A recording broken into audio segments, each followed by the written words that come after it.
Hey there. So I thought I would do a little walkthrough of where we're at so far on the design of Mars. So this is, I'm recording it as we're literally working on it, so it could change a good bit from where you're seeing it right now. But figured it would be worth talking through some of the early design process because this is a very design heavy course. It's something that we have really leaned into the strengths of Gravity Sketch.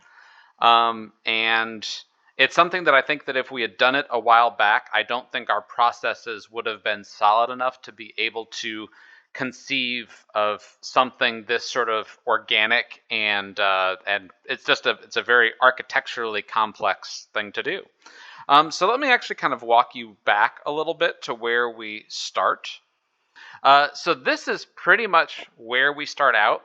I realized that seeing this on a 2D screen doesn't really look like much. The important thing is, though, what I am seeing here in VR is I have all of the depth perception. All of these lines, in fact, I'm going to kind of move back and forth so that you could kind of get a sense of how those lines are interacting. It just gives you a better sense of what I'm seeing in VR. But note that in VR, you could take a look at this and really get a sense of where the floors are, where the path is going through. Something that looks like we probably got rid of is that we would have drawn a line through here to basically illustrate the path.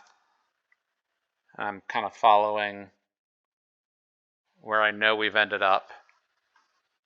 But yeah, so something like that would be the path. So again, just looking at it on a 2D screen, it's very difficult to see exactly what all this is. But in VR, this is so fast. You can edit these curves. You can just throw curves away and just redraw them super fast.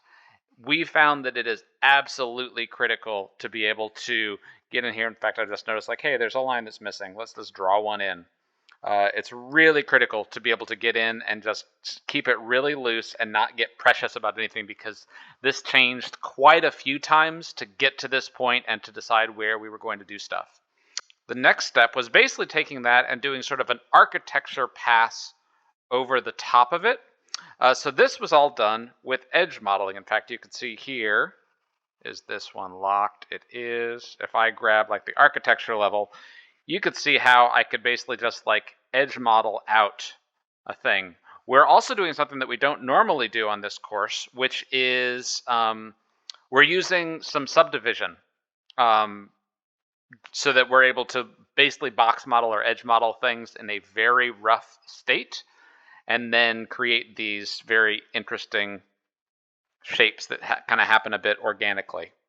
Let's do the next layer, which is plants and setback. We kind of did all at the same time. So once we had the architecture, we really needed to go through and try to figure out what each place was going to be. We kind of wanted to create sections within this. And so what we started by doing, Don created a library of very rough plants of different types. We just basically made a long list of all of the different things that could be in here. Again, I have a feeling that some of this will change, but the idea is that this is where they're going to be growing food, as well as serving as sort of like a community park where people can actually take off their helmets and feel like they're in nature.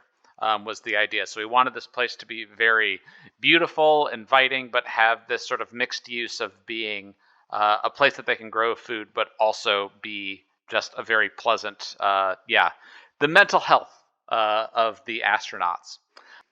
One of the big things was starting with the big elements, like we've got currently it's a walnut tree, that might change. We've got a couple of coconuts just because we're Mighty Coconut. We felt like we had to get a couple of coconut trees in there. And then the vines were really some of the first things that we decided as like the big centerpieces that we wanted to be visible for most places and just give us an overall something that spanned between the different levels. We also went ahead and decided that this front area was going to be the orchard. Without the plants, it felt just very open, and it didn't really feel like there were unique spaces. But once we got the larger plants in there, that just blocked out a lot of the different viewpoints and really felt like you were finding new stuff.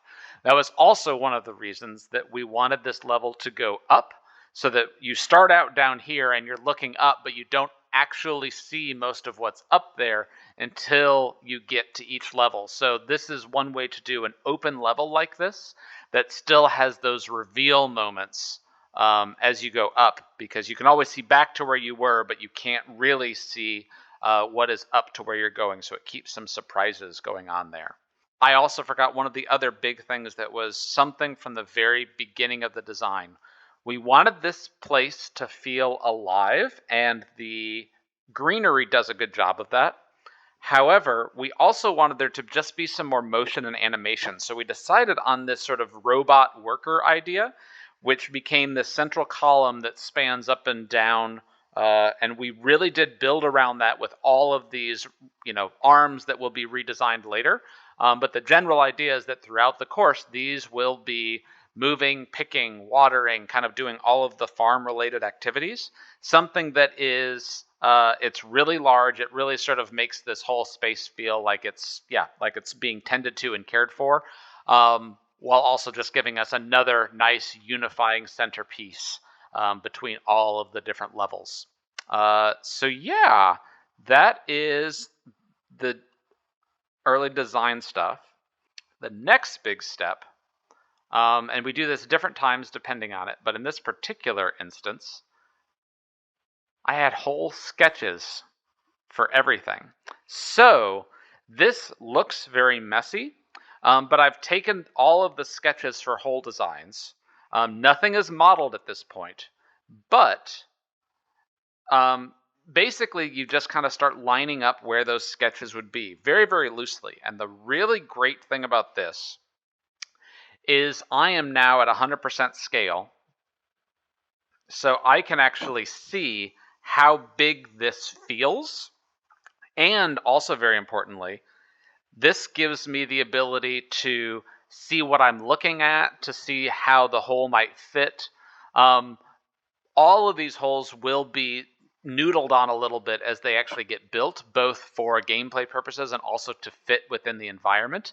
And again, staying rough. Stay very, very rough. Make sure that you've got the ability to pull things apart and rebuild them or change them without messing too much up. So back at 100%, you can see me still sort of walking through the level, some of the hole designs. It becomes a little bit more difficult to see. You definitely have to use your imagination a bit. You also start to find some happy accidents. Like in the couple of the holes right here, we found that we had already built in a bit of a step up as you're coming out of this out of this extended bubble right here. Going up between these two holes, we needed to have an elevation change for this one. So this is also an opportunity to feel how the holes themselves play against each other, to make sure that we don't have too many we don't have two holes that are very similar right next to each other, and also that we don't have two holes that we don't have a more complex version of an idea sooner. A lot of times we will have some similar ideas, but we build on them so that you kind of have a simple idea of that, and then you eventually do a more difficult version. You want to make sure that you do those in the right order. In fact, there was one just a little bit earlier where I had something kind of similar. This is the more complex version where we've got this rotating device here. But it uses water, and so I kind of placed some of the water holes around in the water spots. However, this is a more challenging version of an idea that had been right here. And just by going through this process, I realized, that needs to swap. So it's more or less the same idea, but just being able to, like I said, to make sure that the holes are kind of playing in a satisfying order. Of course, everything will evolve quite a bit from here. I'll be very curious to look back and see how close the final level actually ended up to this. But yeah, that is an overview of the design process that went into Mars. Thanks for watching.